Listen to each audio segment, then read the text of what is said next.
Hello, YouTube. It's Dave again. It's good to see you guys. I hope you'll take a moment, stick around, and perhaps even subscribe to my videos.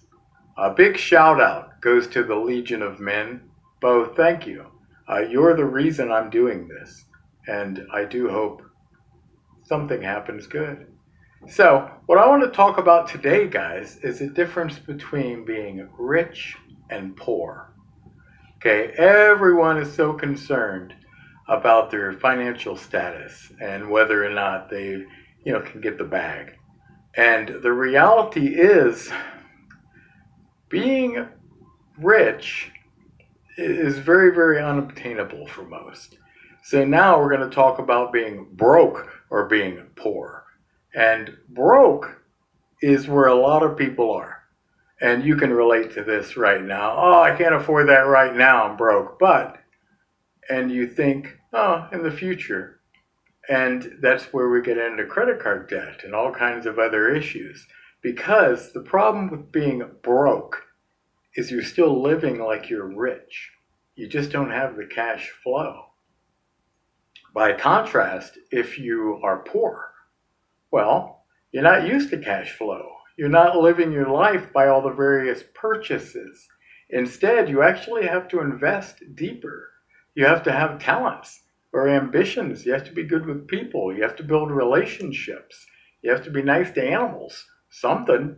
I ain't got any money. And why do I say this? Because, guys, the economy is tanking. We all know it. Everything is unaffordable. And why? Well, obviously costs have gone up. Rent, groceries, all that thing. But the truth is, you're living like you're broke, and you need to be poor. I'm going to show you by example. Okay, I am 50-year-old male.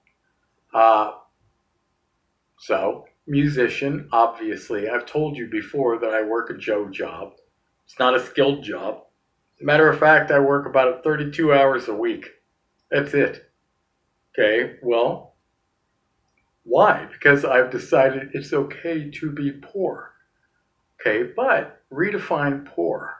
Okay, I've never had a car payment. Never. I've recently moved within the last 2 years. I lived in Florida. And before I moved to my present place, I sold 2 of my 3 cars. I've never had a car payment. I sold a Porsche and a Ford Taurus. I still drive a Porsche. It's paid for. Has been since the day I bought it. I've never had a car payment. People are living with $600-800 car payments plus $200 to $400 insurance. It's $1,000. Okay, that's $12,000 a year. Okay, you're paying $2,000 a month in rent. Do the math. $36,000 a year for rent and a car. You haven't even put gas in it, or had food, or paid utilities, or any type of credit card debt, or, student loan debt. The point is, that's how people are making $75,000 a year and eating a peanut butter sandwich for dinner. I've seen that video, and it blows my mind. I'm going to tell you some details. I'm going to tell you some personal information. Okay, we just did taxes.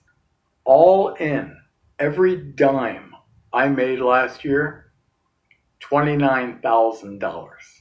That's it. Look around. I'm going to make a lot of videos. I got 30 guitars. I drive a vintage Porsche. I'm eating a steak tonight. Again. I have never, in my life, I'm 52, paid a bill or my rent late. It's a true story. Never. Oh, that's impossible. Because, guys, I've never had a car payment. Never. Okay, I live single on purpose. You'd be surprised how much people blow. I don't buy the current fashions and trends. I mean, if you don't notice the homage to Buckethead and Steve Clark, I can't help you. They're famous guitarists. But the point is, I don't chase the bag. Instead, I invest in myself, in my relationships, in the people in my life. And as a result, you can live on next to nothing My biggest expense in the world is rent. After that, it's food. I'm eating steak 3 times a week. Okay, I'm not a vegetarian. I'm living the Vida Loca. And the reason being is I don't have crazy other expenses. And the irony is, why? How? Well, I've told you before, I'm an orphan. Okay, and it's not like I was born an orphan, I was made an orphan. So I had a history. Long and the short of it, and I'll get into it in another video, I was abandoned when I was 10 years old. I was left at a park. True story. Left at a park by, and you learn pretty early that, I better look out for me because no one else is. And so it's not that I don't love things. I do. You're going to get guitar tours and you're going to hear all about my music and banjos and violins, all kinds of fun stuff. And the stuff is not cheap, but that's where my money goes. It's not in dating, it's not in clothes, it's not in fine cars. It's in the stuff that retains its value.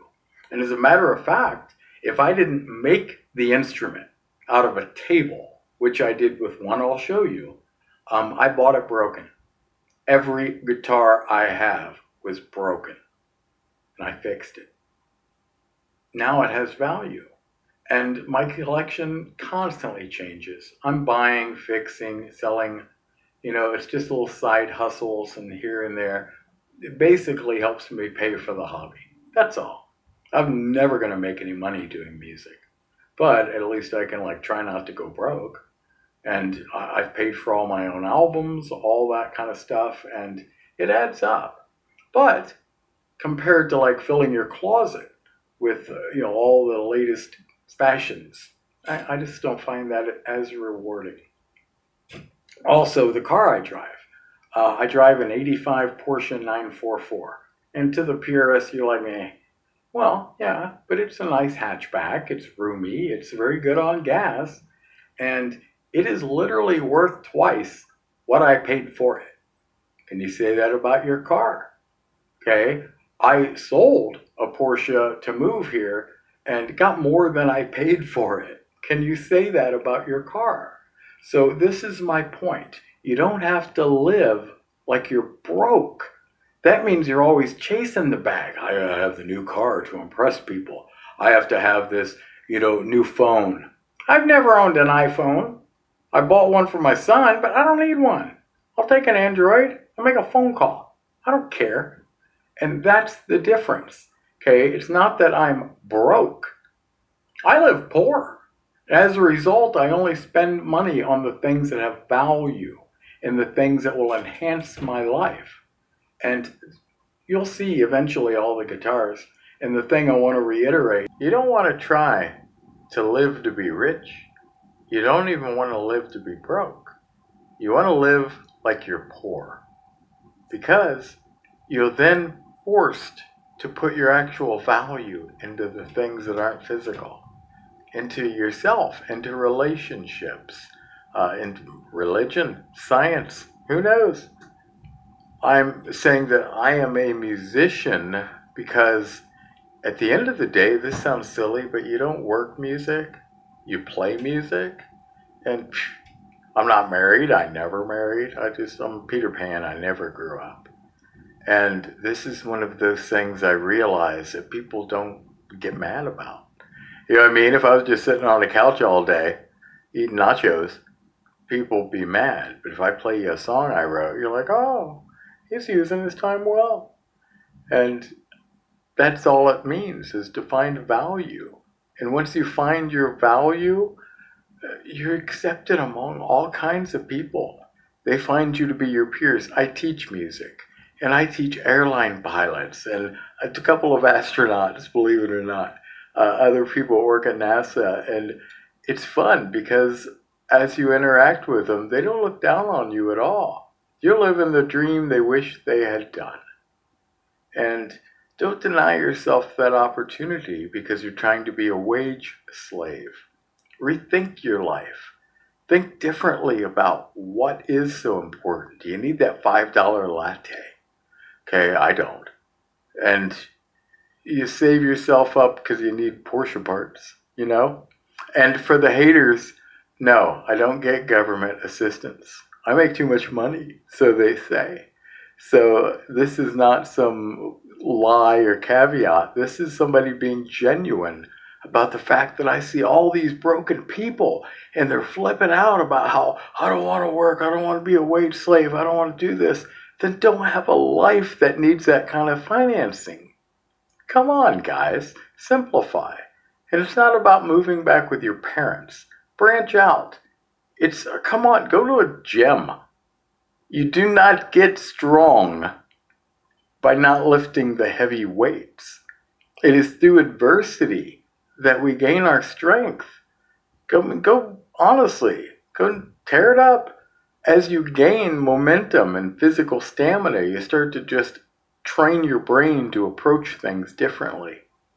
And I had to learn the hard way. Nobody is coming to help. And I don't need help.